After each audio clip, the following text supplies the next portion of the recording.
Pertama-tama marilah kita panjatkan puja dan puji syukur kita kehadiran Allah Subhanahu wa taala karena berkat rahmat dan hidayahnya kita bisa berkumpul lagi melanjutkan perkuliahan kita di mata kuliah basis data 2. Tak lupa pula kita sampaikan salawat beriring salam kepada Nabi Nabi Muhammad SAW dengan Muhammad. Oke, kita akan melanjutkan apa yang telah kita bahas di hari kemarin ya. Nah, di sini kemarin saya telah menunjukkan ada salah satu tools yang bisa digunakan untuk membuat ERD ya. Pada saat kita mendesain ya, kita buat dalam bentuk diagram, sebaiknya dalam bentuk diagram atau dalam bentuk apapun. Agar apa? Agar itu nanti akan mempermudah kita ketika akan mengimplementasikan data yang ingin disimpan. Jadi ketika kita udah tahu nih, oh tabel yang dibutuhkan apa saja, kemudian foreign key-nya kemana saja, nah itu bisa kita nanti implementasikan di MySQL atau Postgre ke database engine-nya. Lalu kemudian di sini ada satu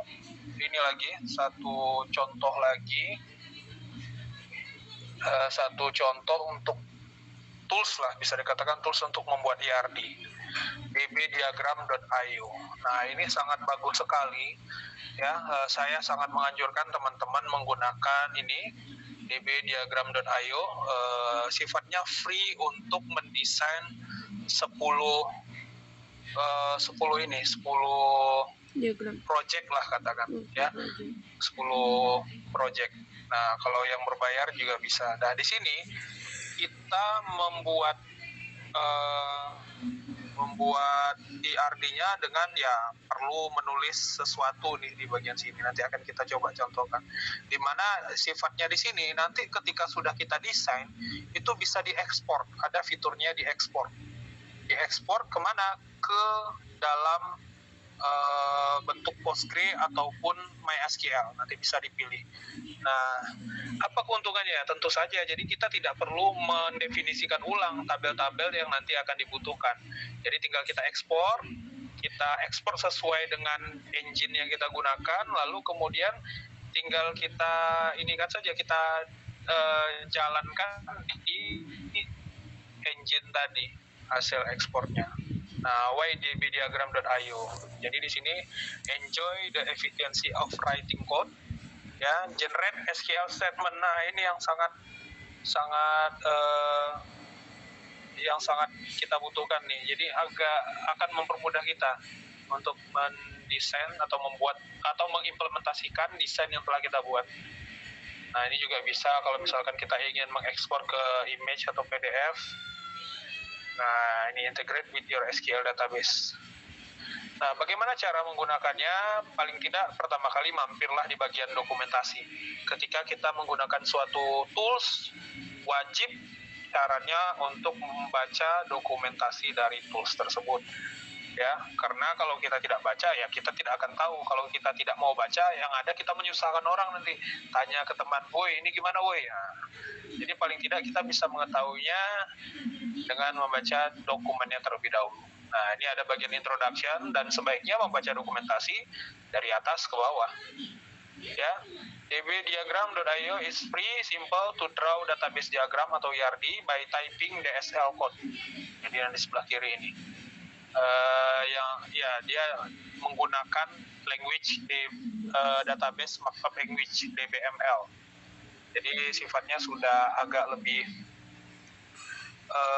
seragam, dia udah dengan sintaks ini, database markup language. Kalau misalkan ada tools lain yang menggunakan DBML, nah ini pasti akan cocok karena sudah standar.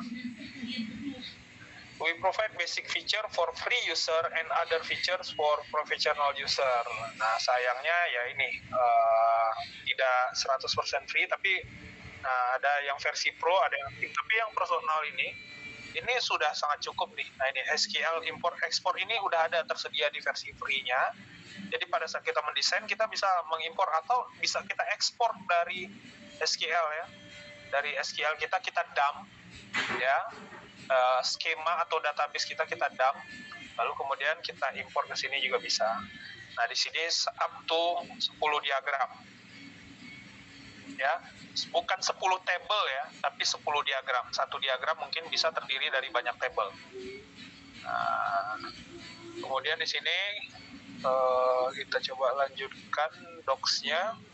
Apa saja fitur-fiturnya? Nah, di sini sintaks menggunakan DBML.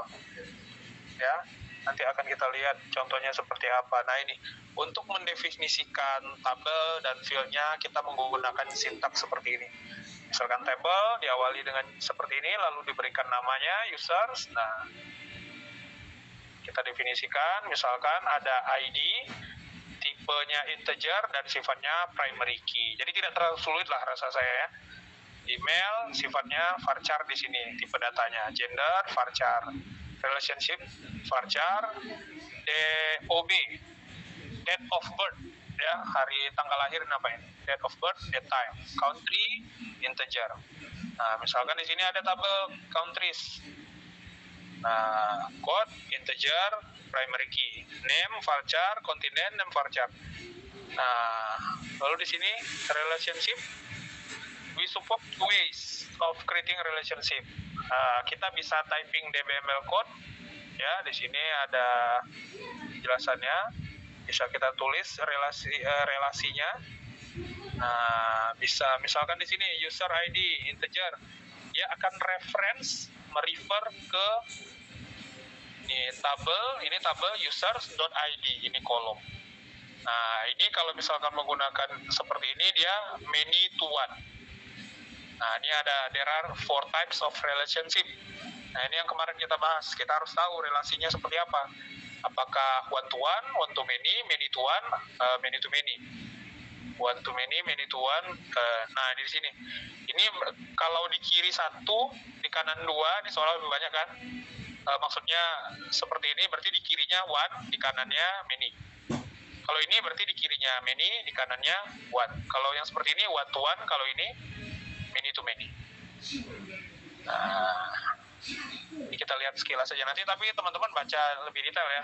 Ini saya contohkan kita lihat sekilas saja di sini. Nah, misalkan ada country user, setelah kita tambahkan relationship-nya, nanti akan ada semacam garis buku. Ya, ini yang nanti akan menentukan kode ini dia country ini dia foreign key ngarah ke countries.code ya. Nih, one to many, star ini bisa diibaratkan ke many ya, one to many. Oke. Nah, di sini kita juga bisa membuatnya lebih dari ketika sesuatu yang kita buat itu semakin kompleks, bisa saja kita berikan skema. Skema ini akan menampung beberapa tabel yang ada di dalamnya, ya. Tapi istilah skema ini agak berbeda untuk tiap-tiap database management system yang ada. Kalau misalkan MySQL, skema itu berarti ada database-nya, ya. Kalau Postgre, nah itu ada istilah skema. Jadi kumpulan beberapa tabel itu bisa kita simpan ke dalam skema. Nantinya data yang berada di satu server yang sama, walaupun beda skema, itu tetap bisa diakses. Ya, walau di satu server fisik ya, di satu server di dalamnya ada beberapa skema. Nah, dia bisa saling berinteraksi antar skema satu dengan skema lain. Misalkan di sini ada skema yang untuk kaitannya e-commerce, kita buat skemanya e-commerce. Nah, order items ini adalah si nama tabelnya. Jadi dia di skema e-commerce order item. Lalu di sini kalau misalkan, nah bisa juga skemanya kalau tidak kita definisikan, ya dia akan menggunakan skema public. Nah ini nama tabelnya order. Oke, workspace. Nah ini kita bisa membuat berapa project ya, berapa diagram, kumpulan tabel-tabel. Kemudian di sini kita bisa juga secara real time collaboration. Nah ini akan sangat enak sekali kalau misalkan ya seperti tugas yang saya berikan terdiri dari 5 orang, ya mungkin bisa menggunakan ini DB diagram ini. Ada password protection. Nah kita juga bisa memberikan table header color. Tapi kalau nggak salah ini versi yang premiumnya, ini baru kita bisa berikan warna-warna. Nah, tabel group, kadang ada beberapa tabel itu yang memang masih dalam satu skema, tapi kita ingin memberikan semacam grouping, kita grup yang kaitannya agak mirip, kita grupkan. Agar apa? Agar mempermudah kita membaca tabel yang kita miliki. Kenapa? Karena pada saat kita membuat aplikasi, apalagi aplikasi yang sifatnya besar, akan banyak sekali tabel yang terlibat. Kalau kita kesulitan membaca tabel, ya agak sulit kita memahami apa yang ada di database yang kita punya. Kecuali memang kita yang membuat. Kalau kita yang membuat, biasanya kita akan ingat. Tapi ketika kita meneruskan proyek orang lain sudah kompleks, sedangkan proyek mereka itu tidak memberikan ERD, ya itu akan sangat sulit sekali untuk memahami bagaimana sistem itu berjalan secara keseluruhan. Jadi dengan ada ERD ini juga akan membantu kita memahami bagaimana sistem itu bekerja dan bagaimana data-data itu disimpan. Nah, kadang bisa kita grupkan untuk secara visual saja akan ya lumayan membantu. Oke, FAQ. Nah, ini mungkin bisa, kalau ini roadmap dari si DB diagram itu, fitur-fitur upcoming-nya apa saja. Nah, ini kita coba go to app. Jadi teman-teman ketika mau coba bisa di go to app ini, ya, atau ya dari sini create your diagram. Pastinya bikin akun terlebih dahulu. Setelah bikin akun nanti akan tampil.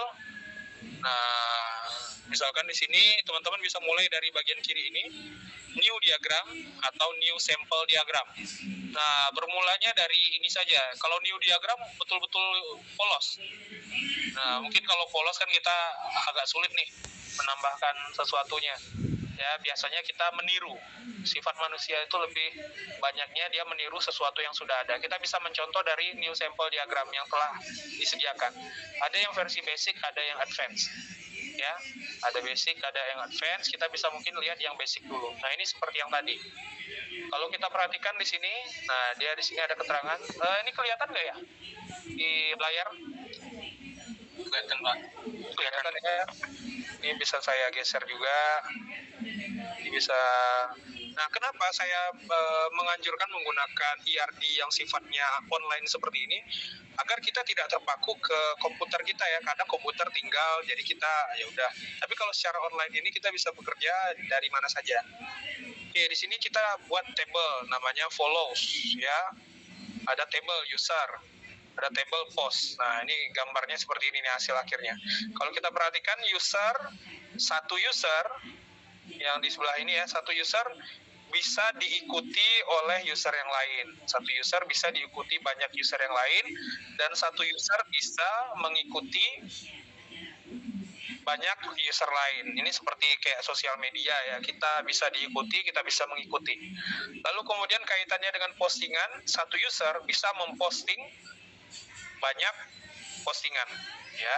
Kita bisa share banyak hal di sini.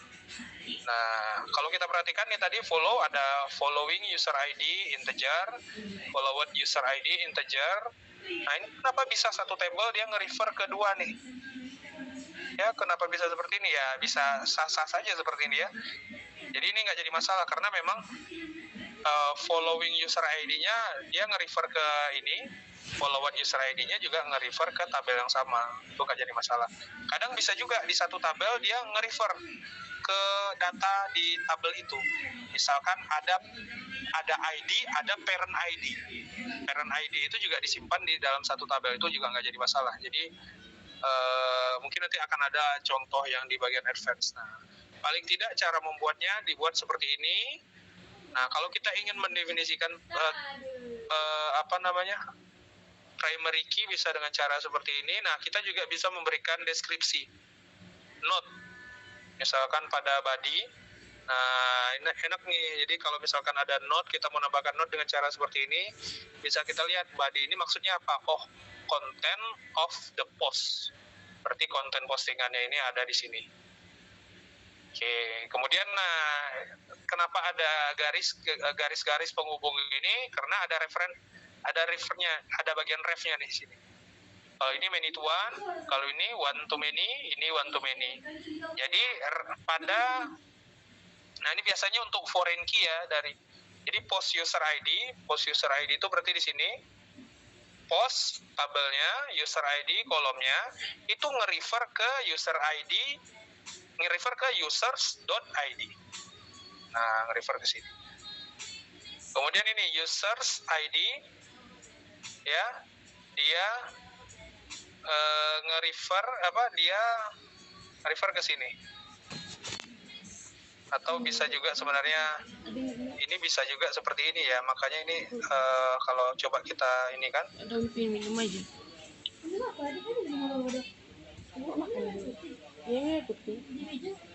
Meja. Nah, ini hal yang sama sebenarnya ya, kita tinggal ganti many to one-nya dengan one to many atau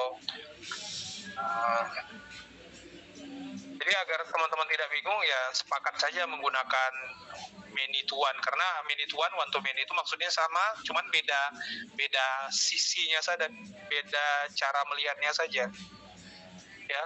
Ibaratnya kayak join, left join, right join itu mirip, cuman beda sudut pandangnya, mana yang di kiri, mana yang di kanan. Jadi gunakan salah satu saja sudah cukup. Oke, nah manfaatnya ini saya menunjukkan dulu manfaat ketika menggunakan ini, nanti akan kita coba contohkan, kita lanjutkan contoh misalkan contoh skenario sistem akademik lah misalkan. Nah, di sini kita lanjutkan, kita bisa ekspor to PDF, ekspor to PostgreSQL. Kalau ingin menggunakan Postgre, ekspor to MySQL. Kalau menggunakan MySQL, ekspor to SQL Server. Ini punya Microsoft nih, SQL Server pakainya. Nah, ini bisa juga ke gambar PNG. Nah, kita misalkan ingin ekspor ke MySQL. Nanti dia akan membuatkan nih, ya, membuatkan SQL-nya, dump SQL-nya. Nah, kalau saya tekan di sini terbuka di MySQL Workbench. Nah, langsung menjadi dalam bentuk sintaks MySQL. Ya. Dan ini bisa dijalankan. Tapi sebelum dijalankan, kita tentukan dulu nih kita mau buatnya di skema yang mana. Ya, sebelumnya kita perlu pilih dulu engine-nya ya, servernya. Saya pakai localhost saja misalkan.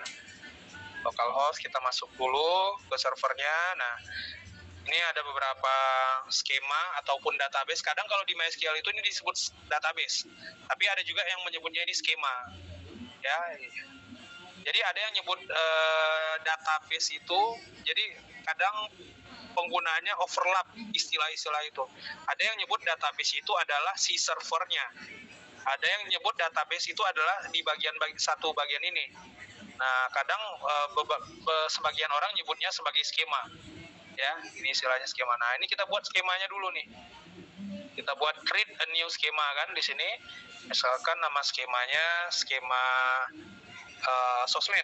Anggaplah namanya database sosmed ya, atau skema sosmed. Kalau di MySQL Workbench dia menyebutnya skema. Ya, play, create skema, play, close.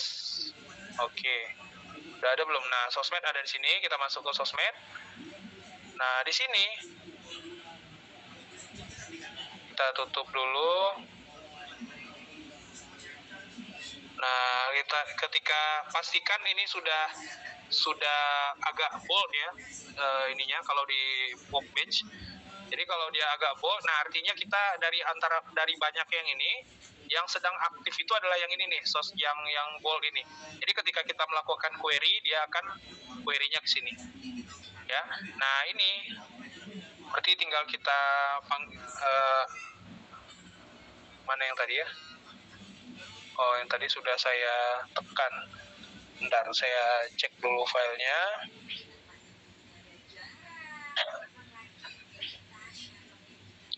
Download. Nah, saya tekan langsung di sini. Nah, dia akan ngebuka. Oke.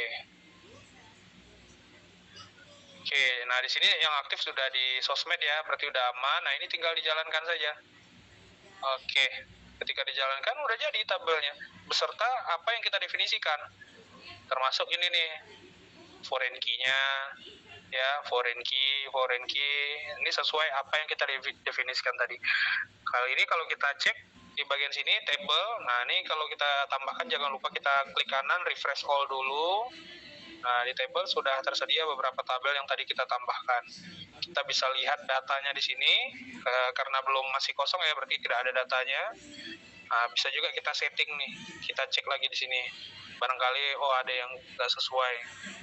Ya, nah. Oke, jadi di sini akan sangat membantu sekali ketika teman-teman akan mendesain. Jadi sejalan nanti ketika desainnya langsung bisa diimplementasikan. Tinggal diklik, bikin dulu skemanya, diklik, tadi kan jalankan, udah masuk semuanya sesuai apa yang kita definisikan. Oke. Nah, kali ini coba kita mencontohkan sistem mungkin ya yang paling dekat dengan apa yang saya lakukan di Simfocom ya, sistem akademik. Ya. Dari sini mungkin kita bisa coba. Kalau mau nambahkan gimana? Kita tambahkan saja di sini. Ya. Kita bisa kasih pembatas lah misalkan di sini ya, biar ini sebagai contoh saya biarkan.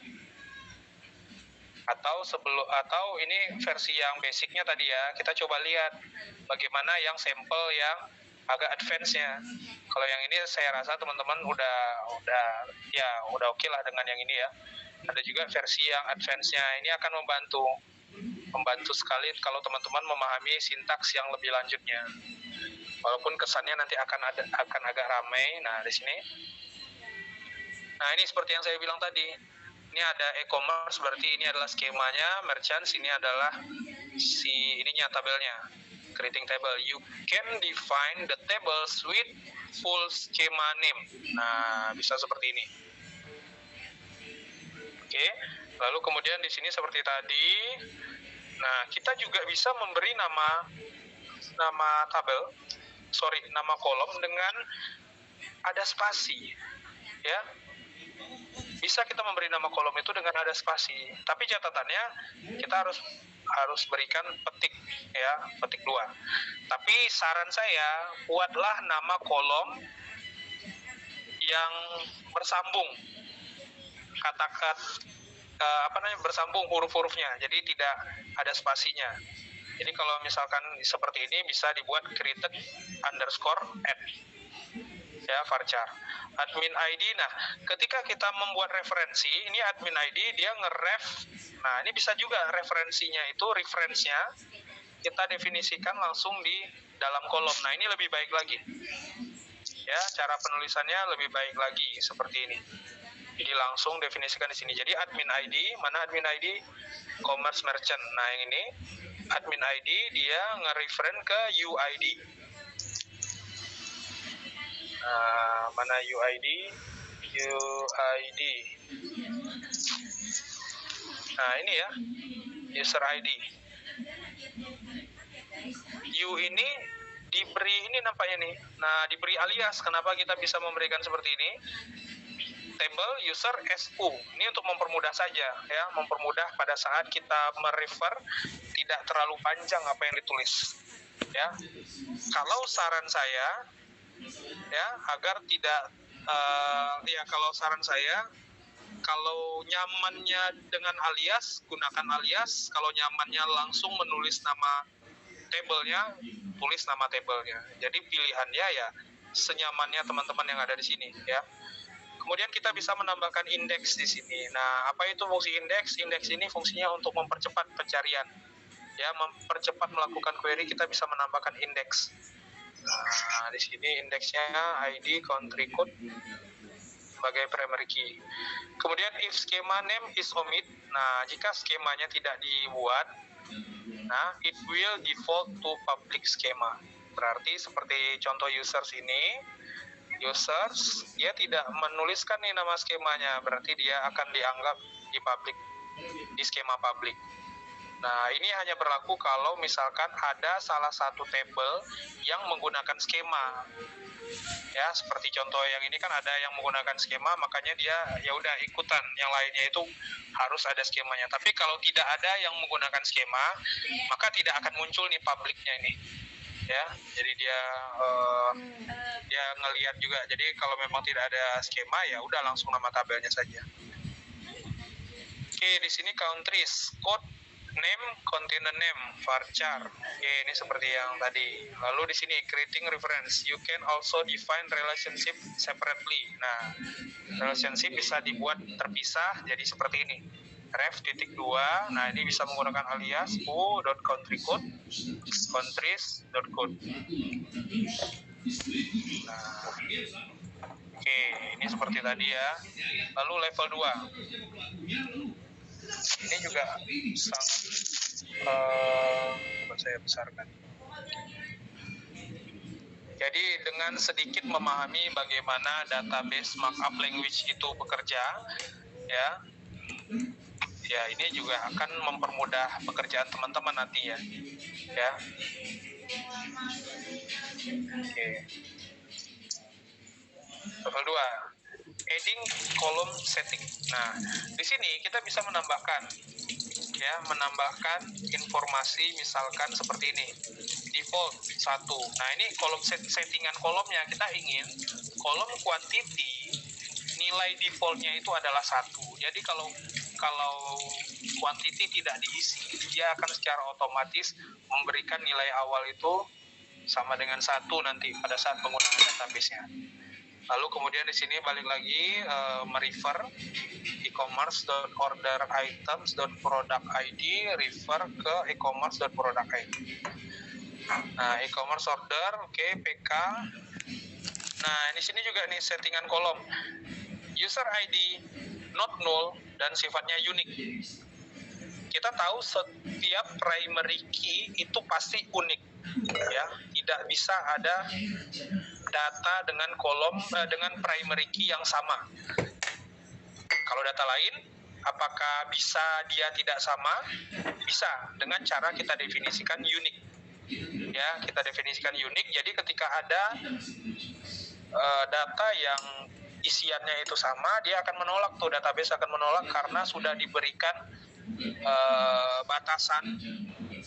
batasan bahwa kolom itu harus unik, tidak boleh ada yang sama. Ini misalkan contohnya itu adalah kita punya data mahasiswa. Ya, data mahasiswa kan biasanya menggunakan nomor pokok mahasiswa ya, NPM sebagai primary key. Nah, di situ juga kita ingin menyimpan informasi email. Ya, informasi email pastinya kan tidak boleh ada yang sama ya. Nah, bagian email itu bisa kita buat unik. Oke, status varchar created at. Nah, ini bisa kita berikan note seperti yang tadi ya.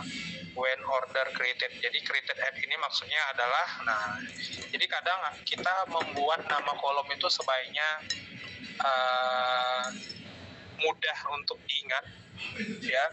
Tapi sekaligus kita juga tahu maksudnya apa. Kalaupun memang kita ingin menggunakan created at, ya kalau agar kita tidak lupa, kita berikan keterangan when order created. Oke, level 3. Nah, di sini ada fitur yang dinamakan fitur enum, indexes. Ada yang sebelumnya sudah mengetahui fitur enum itu seperti apa? Ada yang bisa bantu saya? Fitur enum adalah fitur yang seperti apa pada database? Pernah ada yang bahas sebelumnya di database 1 misalkan? Enum itu seperti apa, Pak? Dia seperti varchar atau karakter, cuman dia dibatasi pilihannya gitu, Pak. Oke, bagus sekali. Jadi enum itu, jadi pada suatu kolom itu kita bisa batasi nilainya. Misalkan seperti tadi yang disampaikan, dia adalah varchar, tapi kita ingin batasi nilainya itu adalah nilai yang sudah kita tentukan. Misalkan pilihannya adalah status mahasiswa. Kita ingin pilihannya itu adalah ada aktif, ya, ada lulus, ada meninggal, ada DO dan sebagainya ya. Kita ingin isiannya itu jangan keluar dari itu. Nah, itu kita bisa berikan yang dinamakan enum ini. Dan enum ini sifatnya perlu kita definisikan. Kalau di sini ya, enum kita definisikan, kita beri enum pada e-commerce.product status, ya, isiannya itu ini, out of stock, ya, in stock, running low. Running low ini bisa kita berikan note-nya seperti ini. Ya, produk status. Coba kita lihat yang di sebelah ini. Produk status. Nah, ini nama enumnya produk status. Jadi ini kita berikan namanya ya, namanya produk status. Nah, ini nanti dipakai di status bagian e-commerce produk. Mana e-commerce produk tadi? Pada saat kita definisikan, oh ini di bawah. Jadi pada saat kita definisikan enum yang tadi kita buat, kita mau taruh di bagian status. Jadi status itu bukan lagi varchar. Nah, ini kalau dari sintaks penulisan di sini ya. Nah, tapi dia sudah dalam bentuk pilihan yang sudah kita tentukan. E-commerce.product status di sini. Ya. Jadi di sini pilihannya tidak akan lari dari apa yang sudah kita definisikan di sini. Oke, kemudian di sini created at.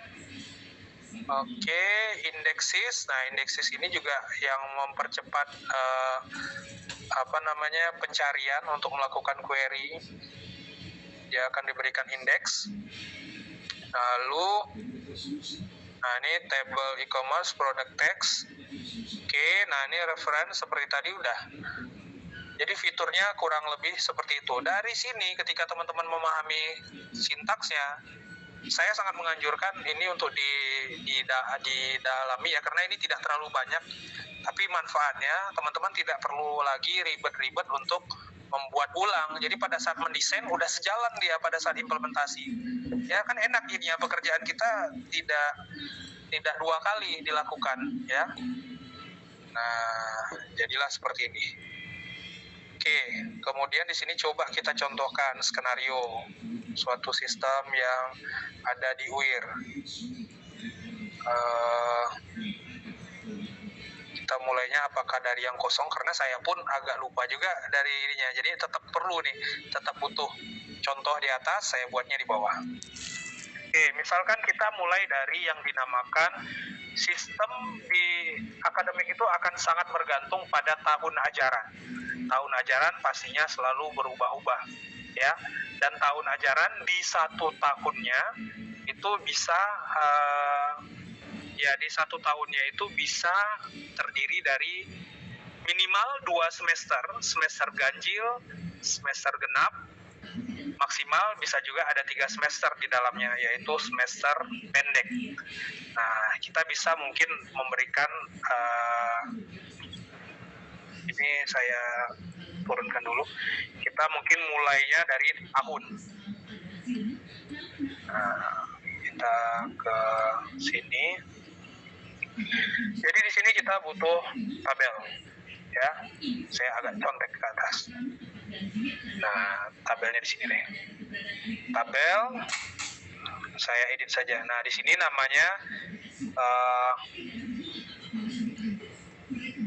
saya menggunakan nama akademik lah, misalkan academic.year. Nah, kalau teman-teman perhatikan di sini nama tabelnya pakai S semua ya, dalam bentuk plural semua, ya. Nah, ini memang dianjurkannya seperti itu kalau menggunakan bahasa Inggris ya, karena nama tabel kan isinya ada banyak di dalamnya, makanya menggunakan kata yang plural. Misalkan years, di sini ada ID. Nah, kalau saya menganjurkan jangan sekedar menggunakan istilah ID, ya, jangan sekedar menggunakan istilah ID, tapi gunakan yang agak lebih spesifik. Misalkan ID year, ya, atau kalau bahasa Indonesia, atau bisa aja kode tahun kalau bahasa Indonesia, ya, anggaplah saya menggunakan bahasa Indonesia atau bahasa Inggris aja lah, ID year.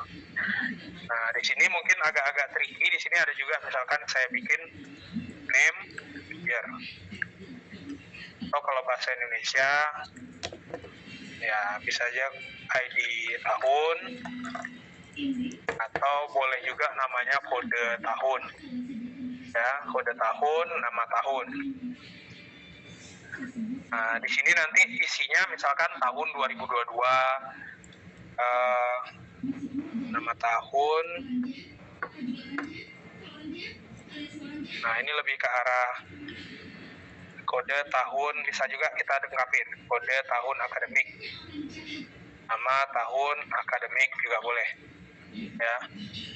Nah, misalkan isiannya nanti kode tahun akademik nih, misalkan isiannya, ini contoh, isiannya 2022.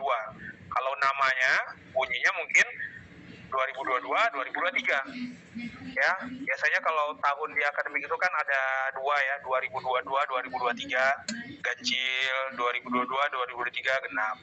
Nah, ini years. Kemudian kita bisa membuat, nah tadi pada saat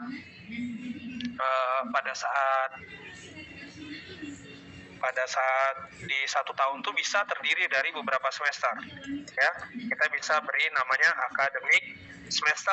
Bahasa Inggrisnya apa?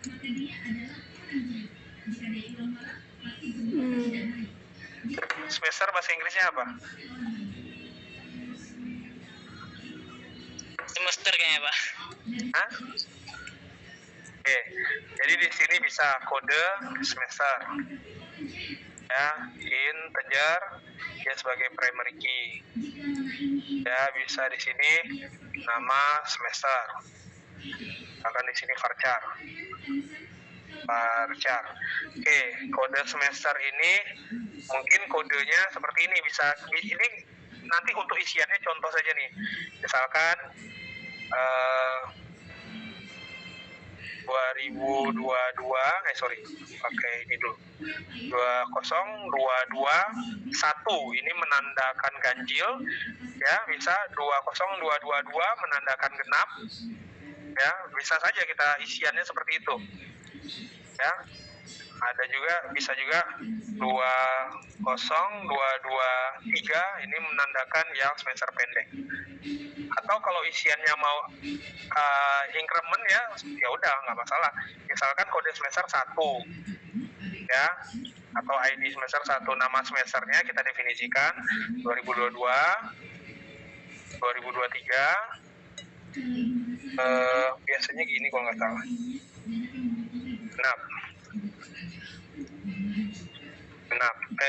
Ganjil isiannya contohnya ya, nggak masalah ya. Nah, biasanya nanti bisa saja dilengkapi, misalkan tanggal mulai semester ya, tanggal mulai semester pakai date time misalkan.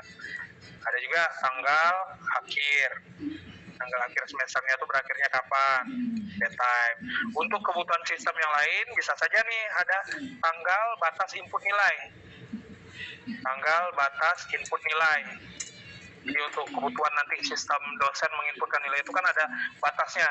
Kalau lewat dari batas yang sudah didefinisikan, nah itu tidak bisa lagi time. Kemudian tanggal apa lagi nih? Atau status aktif. Ya, status aktif ini ada bolehan nggak di sini ya, atau integer, isiannya itu 1 atau 0 ya.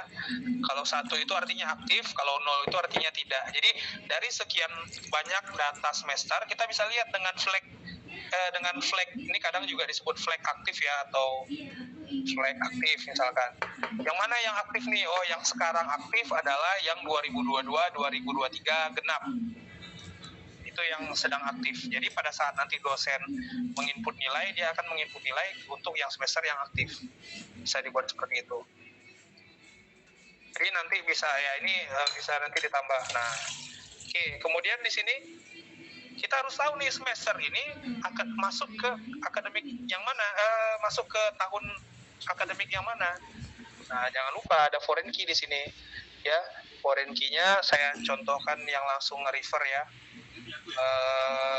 Nah ini ya, enaknya ini main copy saja, tapi kita tahu apa yang kita copy.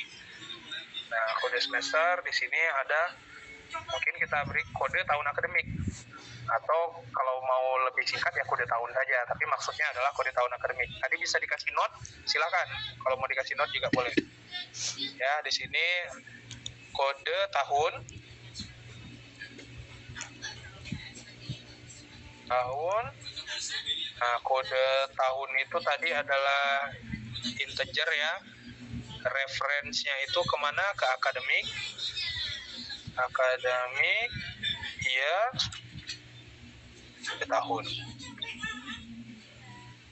Nah, ini yang ada relasi nanti nih. Nah, kita ingin relasinya gimana nih?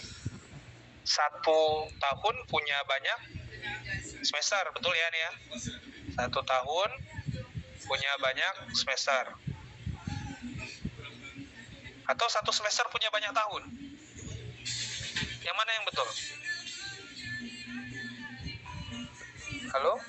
Tahun punya banyak semester, Pak. Betul ya, 1 tahun punya banyak semester.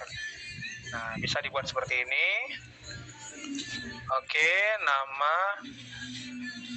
Ya, jadi ini sebenarnya ini constraint ya, constraint yang semacam ini nih. Jadi kalau misalkan ada yang tidak sesuai, dia akan menolak, sistem secara langsung akan menolak. Tapi kalau kita agak salah menentukan, itu tadi datanya bisa nggak masuk tuh. Constraint ya, batasan-batasan yang kita ingin ada di database. Oke, academic semester. Oke, kemudian ada data mata kuliah. Mata kuliah ini misalkan namanya adalah, semester ini bahasa Inggrisnya semester juga ya? Saya seragamkan saja lah, ini menggunakan bahasa Inggris nama tabelnya, walaupun isiannya menggunakan bahasa Indonesia ya, tapi sebaiknya menggunakan yang bahasa yang sama. Biasanya bahasa yang digunakan untuk dunia IT itu adalah seragamnya itu dengan menggunakan bahasa Inggris ya. Oke, nah ini sekedar contoh aja. Tapi tidak salah kalau kita tetap menggunakan bahasa Indonesia ya, nggak apa-apa, bahasa Jawa, bahasa Melayu, silakan saja. Oke, misalkan di sini ada data mata kuliah. Tapi sebelum masuk data mata kuliah, kita harus tahu mata kuliah itu berada di prodi yang mana. Nah, program studi nih, ya. Misalkan nama program studinya Prodis. Ya, saya suka-suka saya karena ya ketika kita membuat tabel bebas. Ya, Prodis ya, tapi maksudnya adalah prodi ya, program studi. Harusnya program study programs atau bisa juga program sih. Maksudnya program studi. Berarti di sini ada kode prodi. Oke, kode prodi saya ingin dalam bentuk char. Sebelum ada prodi, ada namanya fakultas. Nah, tabel akademik fakultas itu fakultis. Ya, di sini ada kode fakultas, sifatnya saya ingin char. Sini harusnya bisa coba chart 1 ya, chart 1 dia sebagai primary key, kemudian ada kode fakultas, ada nama fakultas ya, misalkan kode fakultasnya 1 itu adalah fakultas hukum. Nah, ini varchar. Saya harap teman-teman tidak kesulitan membedakan char sama varchar. Kalau kita menuliskan varchar saja, kalau tidak salah dia akan menyimpan jumlah karakternya sebanyak berapa, itu bisa dilihat di sini ya. Barangkali ada detailnya, atau nanti kita bisa lihatlah pada saat ekspor. Yang kalau varchar saja itu yang berapa yang disimpan jumlahnya. Oke, nama fakultas. Nah, bisa saja di fakultas ini kita bisa ini ada ID dekan. Berarti karena di sini sudah ada orang, ada dosen lah ya, biasanya sebagai dekan itu adalah dosen. Bisa juga kita tambahkan lagi di sini. Berarti kita butuh table teachers atau dosen pengajar. Mungkin namanya kita buat teachers. Ada ID dosen misalkan integer K ya, atau ID-nya itu saya ingin dalam bentuk char. Kemudian ada NIDN, dosen punya NIDN atau nama dulu, nama varchar, NIDN varchar juga saya ingin.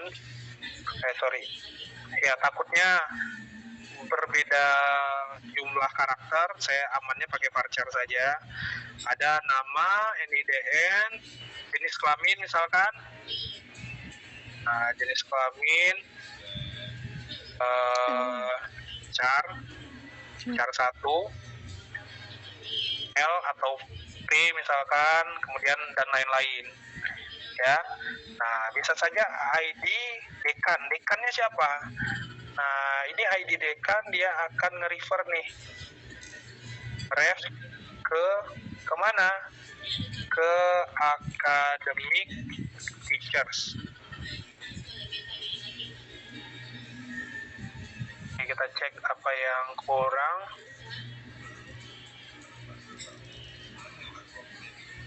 Kenapa ini? Cannot find table null.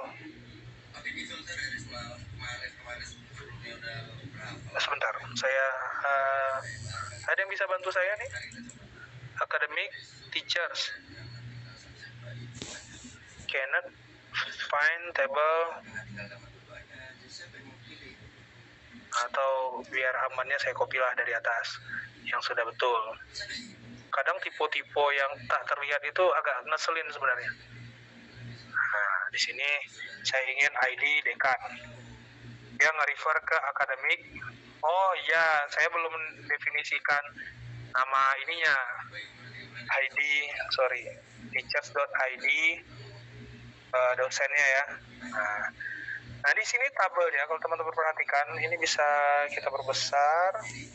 Nah, ini kan agak lebih enak nih, academic years, ada academic semester. Nah, belum gabung prodinya academic faculties, teachers, nah dekan. Kemudian ada dekan, ada wakil dekan. Nah, bisa kita tambahkan di sini. Nah, saya tahu dari mana ya, karena saya familiar dengan proses bisnis yang ada di ini ya. Makanya sebelum membuat tabel kita harus tahu dulu apa yang akan dibuat. Ketika kita tahu, kita akan enak nih mendesain tabelnya. Kemudian ada di fakultas itu ada dekan, ada wakil dekan 1, wakil dekan 2, wakil dekan 3. Ya, WD 1. Kalau misalkan ribet nulis, bisa kita copy. Yes. WD1, WD2, WD3.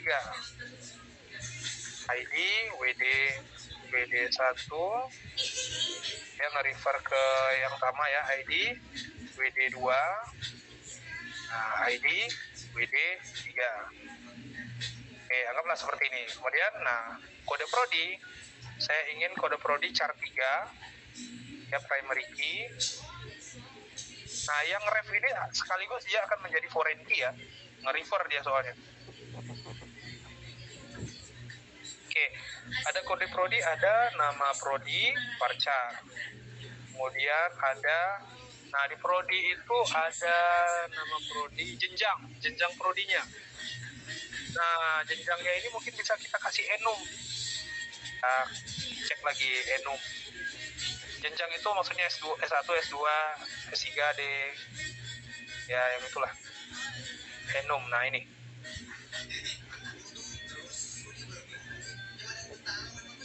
Oke, kita buat dulu enumnya di atas. Enumnya kita misalkan mulainya dari D3. Di UIR tidak ada lagi D3, jadi mulai dari S1 misalkan. S1, S2, S3 ada program baru, program profesi keguruan. Ini juga jenjang masuknya. Ada juga ya anggaplah 4 itu dulu ya. 4 ini. Nah, di sini beri nama endomnya akademik jenjang. Jenjang itu apa ya bahasa Inggrisnya? Biar seragam. Nanti mungkin bisa dicari jenjang level lah mungkin. Level ya, tingkatan. Atau jenjang saja, saya familiarnya dengan kata jenjang ini.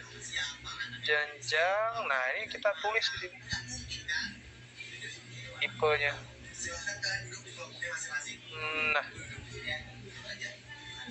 Nah, jenjangnya pilihannya enum, S1, S2, S3 profesi. Jadi ada kode prodi, jenjang, nama prodi. Jadi tidak boleh prodinya itu keluar dari jenjang yang sudah ada. Ternyata ada D3 yang mau tidak mau ada penyesuaian di database, kita tambahkan enumnya. Ya. Nah, di sini ada jenjang, mungkin ada ID kaprodi. Nah, ini mirip-mirip nih. ID Kaprodi di sini, kemudian ada ID Sekprodi. ID Kaprodi, ada ID Sekprodi. Oke. Nah, sudah dapat prodinya, prodi juga harus tahu prodi itu dia berada pada fakultas yang mana, ya. Nah, berarti kita bisa tambahkan kode fakultas. Ya, kita tambahkan kode fakultas. Misalkan saya mau taruh di bawah juga nggak apa-apa, di atas juga, yang intinya ada, kolomnya ada kode fakultas. Ya, kode fakultas tadi kita definisikan char 1 ya, char 1 dia nge-refer ke akademik fakultis dot kode fakultas. Nah, ini jadi nyambung nih sekarang. Kita ada prodi, ada fakultas juga di sini. Nah, ini bisa drag and drop-nya ini yang enak nih. Nah, ada teacher-nya juga. Oke. Nah, kita ada tahun angkatan, ada semester, kemudian ada data mata kuliah. Oke, baru bisa kita tambahkan. Table akademik mata kuliah courses misalkan, ya, ada namanya ID mata kuliah. Misalkan saya ingin ID mata kuliah itu percar sebagai primary key. Kemudian ID mata kuliah, terkadang mungkin kan ada kode mata kuliah, misalkan TI 22005 ya sekian ya. Nah, itu bisa saja kita buat. Jadi untuk kaitannya, untuk kebutuhan sistem kita pakai ID, tapi untuk yang terlihat nanti kodenya oleh user ya, nah itu pakai kode mata kuliah ini varchar juga. Pokoknya misalkan ini TI 2201, nah sekian lah. Nah, kalau ID mata kuliah itu yang saya rekomendasikan, kalau ID sifatnya pakailah UUID ya. Jadi nanti ada banyak sekali ininya, kombinasi, ada berapa karakter kemarin yang saya rekomendasikan UUID. Ini nanti penggunaannya di ini ya, di aplikasi. Saya tidak merekomendasikan menggunakan integer yang auto increment ya, karena itu mudah ketebak. Kadang gini, kenapa seperti itu? Kadang gini, ketika akan mengakses aplikasi, misalkan kita ingin melihat data apa ya, misalkan data sesuatu, misalkan ada webnya itu uir.ac.id slash misalkan bla bla bla. Nah, ini ID satu ini adalah data apa gitu kan, ketebak. Jadi orang bisa nebak nih, ya, oh pasti ada data 2 nih, oh pasti ada data 3, pasti ada data 4. Jadi dia langsung, bukan lewat aplikasi, dia langsung nulis di URL-nya ya. Nah, tapi kalau ID-nya itu random dengan UUID tadi seperti ini misalkan, maka orang tidak akan bisa menebak data yang selanjutnya itu apa, kecuali dia memang mengaksesnya lewat aplikasi. Ya, kurang lebih seperti itulah. Oke, kemudian di sini saya rekomendasikan kalau yang sifatnya ID ya, menggunakan UUID dan ID yang lain. Nah, kode mata kuliah ini yang terlihat oleh si usernya. Nah, kemudian ada nama mata kuliah, varchar. Mungkin ada nama mata kuliah dalam versi bahasa Inggris. Barangkali di sistemnya mahasiswa asing juga mengisi KRS, tapi dalam bentuk bahasa Inggris ya. Nama mata kuliah dalam bentuk Inggris misalkan. Ya, bisa saja kita taruhnya di sini ya. Kemudian ada jumlah SKS. Nah, SKS di sini integer. Nah, SKS secara umum berapa ya? Bisa, misalkan SKS-nya 3. Seperti mata kuliah ini ya, atau bisa kita detailkan juga. Ada SKS tatap muka, isinya tatap muka 2, ada SKS praktikum. Dari sisi isiannya bisa saja kita buat seperti ini. Oh ya, ini jangan lupa definisikan tipe datanya. In. Oke, mata kuliah sudah ada. Apakah mahasiswa sudah bisa mengisi KRS? Belum. Ya, ini baru data mata kuliah. Nah, kita ingin mata kuliah itu tersaji di semester genap. Kalau mata kuliah ingin tersaji di semester genap, artinya ada nama misalkan academic classes. Classes ini isinya adalah ID kelas, misalkan ID ya, kelas ini maksudnya adalah kelas yang tersaji ya. Tersaji di semester itu berarti harus ada pertama kali adalah ID semester karena dia disajikan di semester tertentu. Tadi kita pakai semester itu sebagai kode semester ya. Oke, kita sesuaikan saja. Kode semester, kode semester tadi dengan menggunakan in, lalu kemudian ref titik 2. Oh iya, oke, titik 2.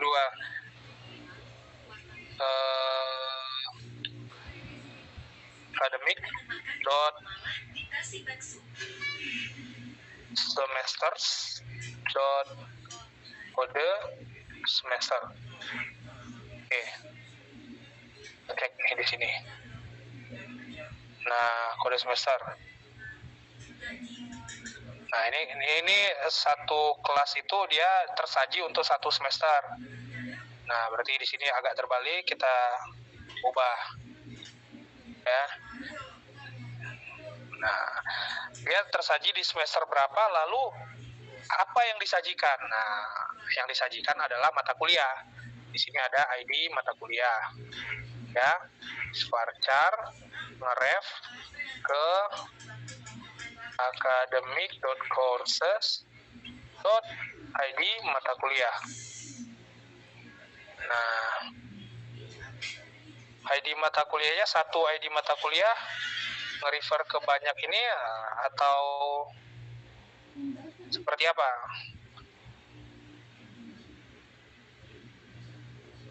Nah, satu. Nah, ID mata kuliah yang sama itu bisa, satu ID mata kuliah ini bisa ada banyak kelas, benar ya? Mata kuliah yang sama bisa banyak kelas kan yang dibuka. Nah, berarti bisa banyak. Nah, bisa banyak kelas. Bisa banyak kelas karena ada nanti mungkin kelasnya. Kelasnya ini ya, kelasnya ini nanti isiannya itu bisa char atau varchar. Yang isiannya itu ya kelas A, kelas B, kelas C, kelas D, kelas E, kelas F. Nah, kode semester, ID mata kuliah. Nah, ini kita primary key-nya belum kita definisikan. ID kelasnya. ID kelas. Jadi nanti ketika mahasiswa ngisi KRS di semester tertentu, ini nanti nih yang disimpan. Ada nanti tabel KRS misalkan ya. Nah, ini adalah mungkin ID kelasnya dalam bentuk varchar, pakai UID kalau ID ya. Primary key. Nah, ID kelas. Mungkin bagian yang ini biar tidak terlalu ramai kita bisa nggak ya kita hilangkan. Oke, udah ada beberapa tabel nih di kita. Yang kalau kemarin kan tugasnya 15, nggak banyak kok 15 itu. Ini mungkin kalau kita definisikan ini tabel untuk akademik ini bisa sampai 40-an ya nanti. Kalau kita detailkan ya, kalau kita detailkan. Kelas. Kemudian di kelas itu, nah, baru untuk bisa mengisi KRS pastinya ada tabel mahasiswanya ya, akademik, student misalkan. Student sini kita bisa jadikan NPM,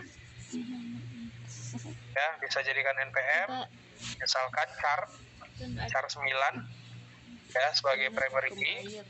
Kemudian bisa nama pastinya. Nama adalah varchar. Kemudian ada jenis kelamin. Kelamin varchar. char satu saja, L atau P. Tidak ada yang di tengah-tengah, jangan sampai. Ini satu. Kemudian kode prodi, mahasiswa harus tahu berada di kode prodi mana. Nah, kode prodi. Nah, di sini kode prodinya adalah char 3 kalau nggak salah tadi. Dia nge-ref ke academic tadi kode prodis ya, namanya kode prodi. Nah, kita cek mana mahasiswa. Nah, di sini ada auto arrange. Coba. Nah, ini akan dirapikan sama dia. Ya. Nah, satu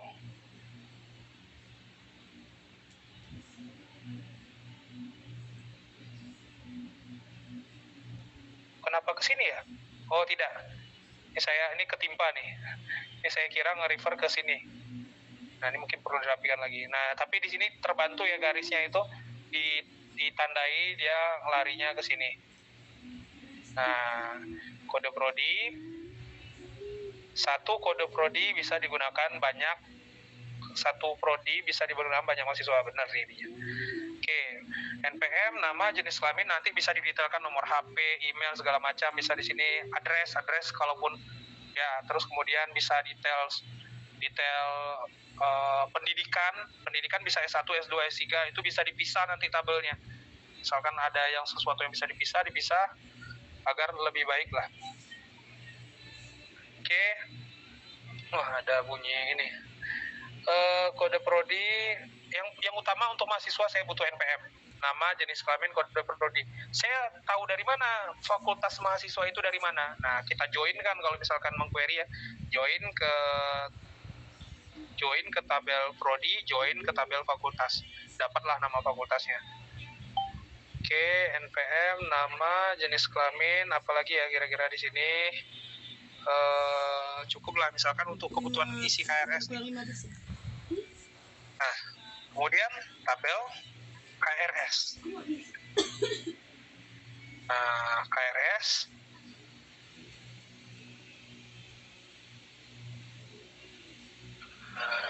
di KRS ini saya ingin ada ID KRS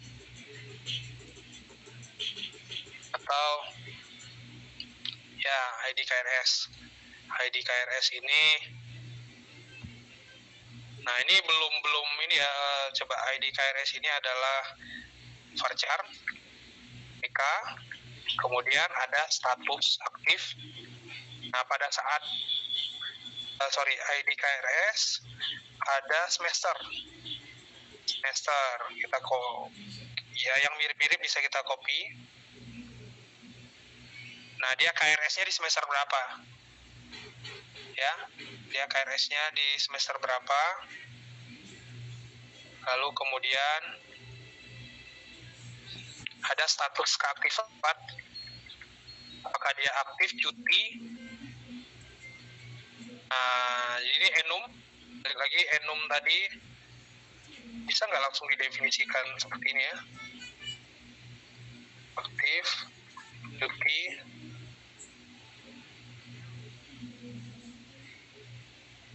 Oh, enggak. Ya, dibuat dulu enumnya, tapi isiannya nanti bisa seperti tadi enumnya ya. Isiannya bisa apakah dia aktif atau dia cuti atau dia statusnya masih default belum diketahui. Nah, ini statusnya di semester itu. Kemudian program yang diikuti. Bisa saja nanti ada tabel program. Ini varchar enum tadi ya, ini sementara pakai varchar dulu. Programnya ini nanti bisa ada yang mengikuti program MBKM ya. Jadi di semester itu dia program yang diikuti apakah reguler, apakah dia MBKM ada banyak nanti. Mungkin kalau kodenya 1 itu reguler, kalau 2 kampus mengajar, kalau 3 dia pertukaran pelajar, kalau 4 bla bla bla. Nah, ada program juga ya.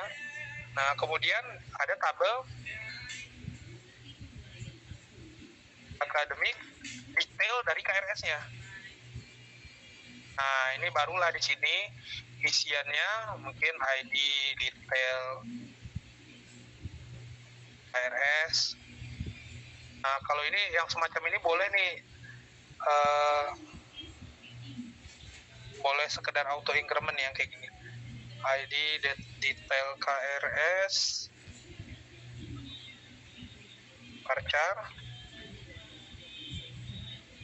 dia sebagai PK, dalamnya ada informasi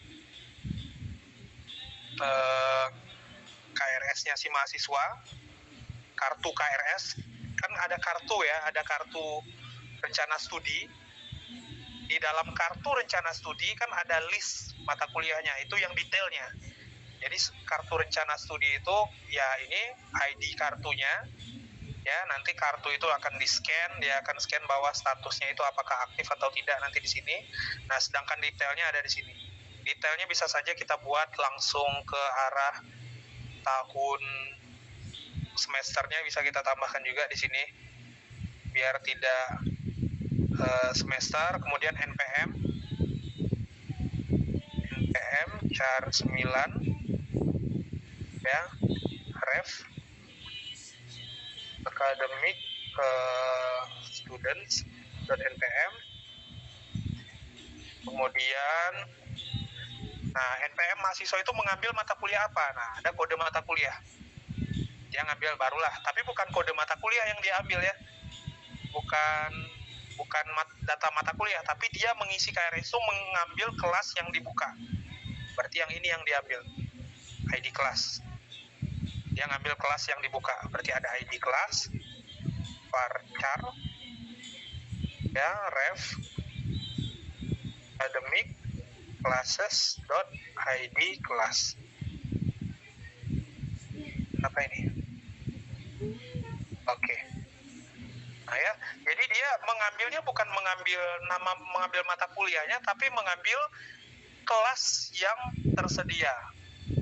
Nah, jadi jangan sampai salah untuk mendefinisikan data yang ingin disimpan. Kemudian, nah di detail KRS ini juga bisa nih nilai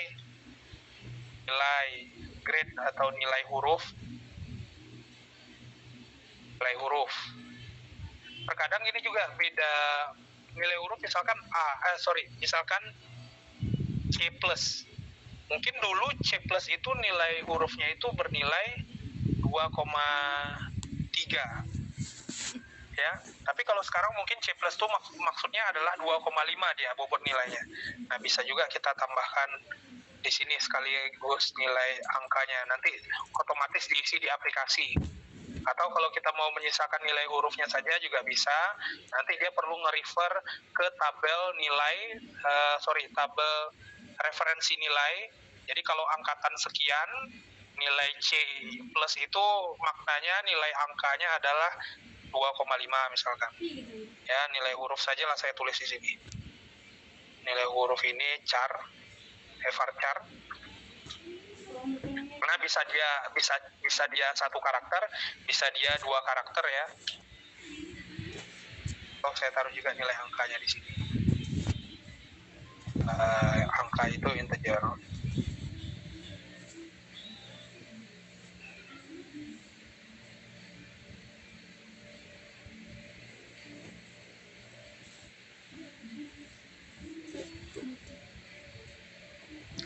Oke. Nah, kurang lebih seperti itulah. Ini untuk baru jadi ini adalah data yang dibutuhkan untuk menyimpan data KRS. Jadi ketika kita ada butuh sistem KRS, nah kurang lebih data yang dibutuhkan seperti ini. Nah, bisa kita auto range. Ini minimal butuh seperti ini. Dia butuh tahun, kemudian butuh semester berapa, karena nanti pada saat dia mengisi KRS, nah ini bisa kita improve misalkan kayak data kelas.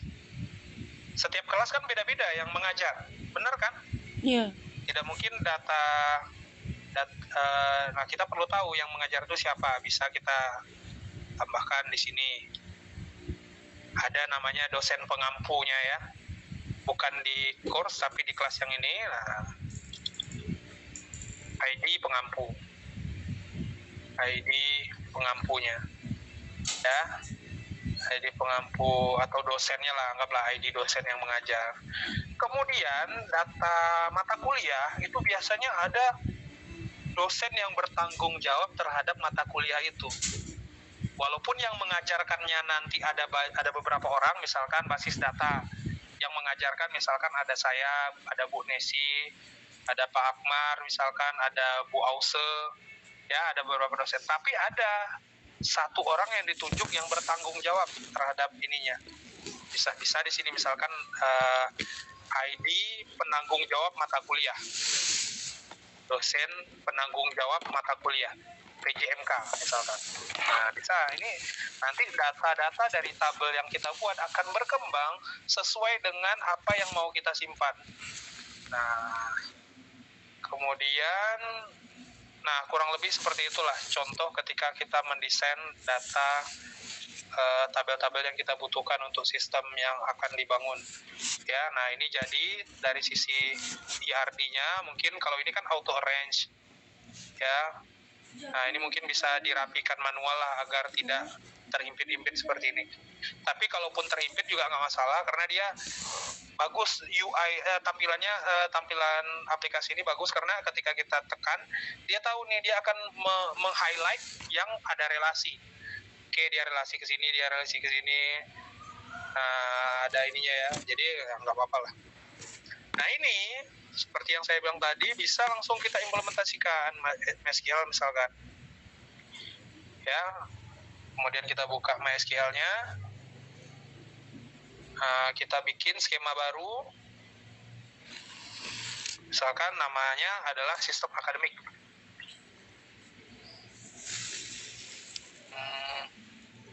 Sistem akademik apply. Oke, apply. Nah, kemudian kita pastikan yang sedang aktif adalah, nah ini masih di sosmed ya, ini close-nya di sini. Masih aktifnya di sosmed, kita pilih mana akademik, di atas. Klik 2 kali itu udah by default udah aktif. Oke, jadi di sini ketika sudah klik 2 kali udah aktif, baru kita tekan yang tadi ini, yang hasil ekspornya. Ya. Nah, ini dibuatkan nih create skema. Oke, create table. Dia bikin baru malah nih. Tapi cobalah kita jalankan. Apakah nanti konflik? Karena ini dia buatkan skema. Karena tadi kita definisikan skema, dia buat skema otomatis. Oh iya. Jadi kalau kita definisikan skema, kita nggak perlu bikin skema. Jadi anggaplah ini kita drop skema. Drop now.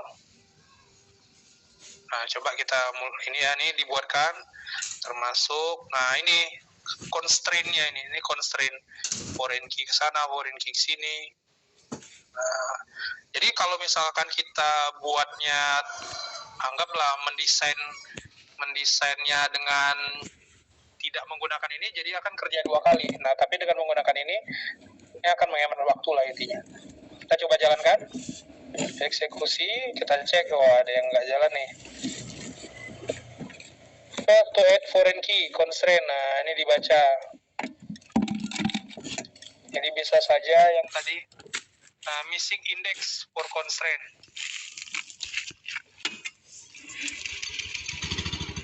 Yang buat ini ya.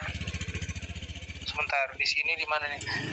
To add foreign key missing pada alter table semester. Di mana? Nih nama tabelnya semester ya, add foreign key. Oke, bisa kita cek. Oke.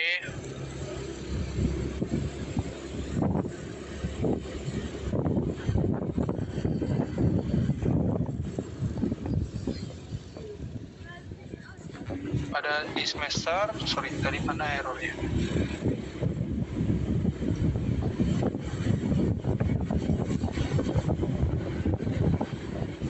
Ini cara melihat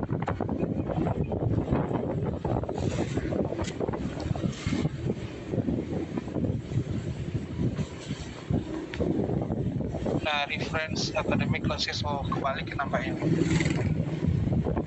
Di kelas kita ngelihatnya di kelas. Nah, ini ada semester. Oke. Sekarang fokusnya kelas sama semester. Academic semester, kemudian kelas. Nah, kita lihat.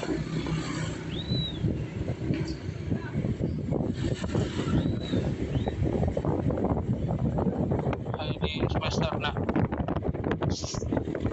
ini seharusnya satu semester bisa punya banyak kelas. Balik kita. Oh ya, dari gambar ini satu semester bisa punya banyak kelas. Nah, ya, ngelihatnya seperti ini. Ini kan sekarang kelasnya itu banyak, mengacu ke satu semester. Atau coba kita ini lagi, insya Allah ya, export to MySQL. Oke, sudah kita ekspor. Mana dia? Oh, ini. Oke, ini yang terbaru ya, kita coba jalankan sekarang. Nah, error dia, karena sudah ada skema akademik. Bisa kita delete dulu nih skema akademiknya. Ini kalau belum muncul kita refresh. Oke, kita drop dulu, kita ulang. Ini bisa dengan gampang kita main drop karena belum ada datanya ya. Tapi nanti ketika udah ada data, hati-hati jangan main asal drop. Bismillahirrahmanirrahim. Masih. Tapi sekarang di KRS nih. Oh ya, ini balik lagi ke yang tadi, tinggal ya kurang lebih kayak gitulah. Jadi kita rapikan. Tadi kan saya mana asal copy saja. Nah, ternyata di KRS ini ada kode semester. Nah, ini tabnya. Kalian lah di sini ada kode semester juga di sini. Oke, kita coba ekspor lagi, ekspor to MySQL. Sudah terbuka. Buka di sini, kemudian saya delete dulu akademik, drop skema, drop now. Oke, yang ini kita jalankan.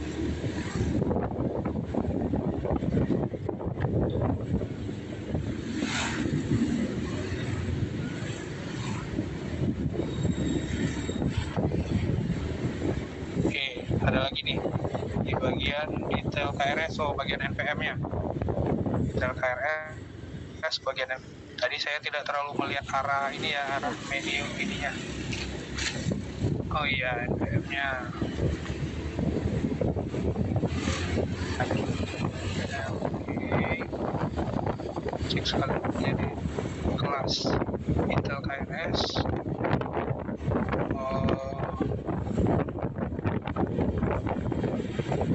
Dia memang agak sedikit sulit memaknai detail KRS itu. Banyak detail KRS dia mengacu ke kelas, banyak detail KRS mengacu ke satu kelas. Oke, bisa dia malah bisa satu kelas bisa banyak detail KRS, satu detail KRS bisa ke banyak kelas, tidak mungkin ya, banyak detail KRS satu kelas bisa banyak detail KRS gini berarti. Import lagi MySQL. Kok import ekspor ya, ekspor keluar MySQL, tekankan lagi, kita buka full, refresh all, academic, kita drop table, drop skema, bukan drop table, drop skema, drop now. Kemudian kita jalankan yang terbaru. Ini nampaknya yang terbaru. Bismillah, sekarang udah aman, tidak ada error, udah oke. Ketika udah oke, kita refresh. Udah jadi nih tabel-tabelnya nih, dan termasuk constraint-nya. table. Nah, kalau kita mau lihat detail ininya, kalau mau config ya diubah saja di sini. Nah, jadi kalau varchar saja dia varchar 255 berarti. Ya, kalau varchar saja varchar 255. Bisa juga kita definisikan varchar 1024 kalau misalkan butuh jumlah ini yang banyak ya. Oke, itu seperti itu apa yang bisa saya sampaikan di minggu kali ini. Jadi mungkin ini bisa menambah wawasan teman-teman juga ketika mendesain database dan bisa membantu mempermudah mendesain IRD-nya agar nanti bisa langsung diimplementasikan. Berarti tambahannya untuk tugas besok tidak sekedar desainnya, juga dalam bentuk ini, dalam bentuk dalam bentuk SQL ininya ya. Jadi tugas yang kemarin yang untuk dikumpulkan di minggu ke-14 itu ada desain IRD, bebas bisa menggunakan yang sebelumnya saya sampaikan atau yang ini. Kemudian ada yang bentuk ininya juga, SQL-nya, pastikan SQL-nya itu ketika saya jalankan itu bisa tidak ada error seperti yang tadi saya lakukan ya. Kemudian jangan lupa buat dokumen user requirement ya. Jadi apa yang kita desain ini bukan asal desain tapi menyesuaikan ke kebutuhan. Ya, dokumen user requirement termasuk karena saya meminta untuk mencari narasumber, jangan lupa dokumentasi bersama narasumber. Ya, dokumentasi bersama narasumber. Lalu kemudian oh ya, selain dibuat IRD-nya dan diimplementasikan, udah ada tabelnya, isinya juga sampel datanya tolong diisi juga, biar lebih kebayang datanya itu apa saja yang disimpan. Sampai di sini bisa dipahami teman-teman semua yang ada di sini? Bisa, Pak. Oke ya, bisa. Kalau begitu mungkin sudah pukul 17.53, mungkin bisa saya akhiri pertemuan minggu kali ini. Untuk absensi sudah bisa diisi di cerdas ya, untuk absensi sudah bisa diisi di cerdas.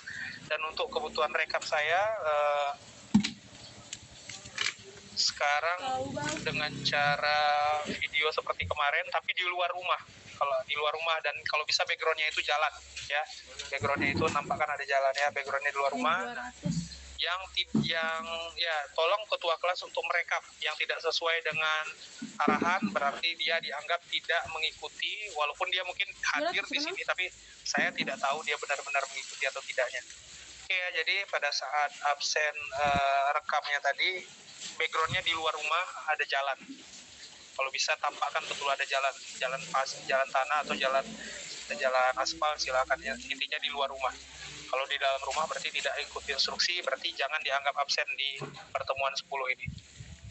Oke, itu saja yang bisa saya sampaikan. Terus ya, sebelumnya saya ucapkan terima kasih kepada teman-teman yang sudah meluangkan waktu untuk mengisi pertemuan ke-10 ini. Mungkin langsung saja saya akhiri pertemuan kita. Wabillahi taufiq wal hidayah. Wassalamualaikum warahmatullahi wabarakatuh. Waalaikumsalam warahmatullahi wabarakatuh. warahmatullahi wabarakatuh.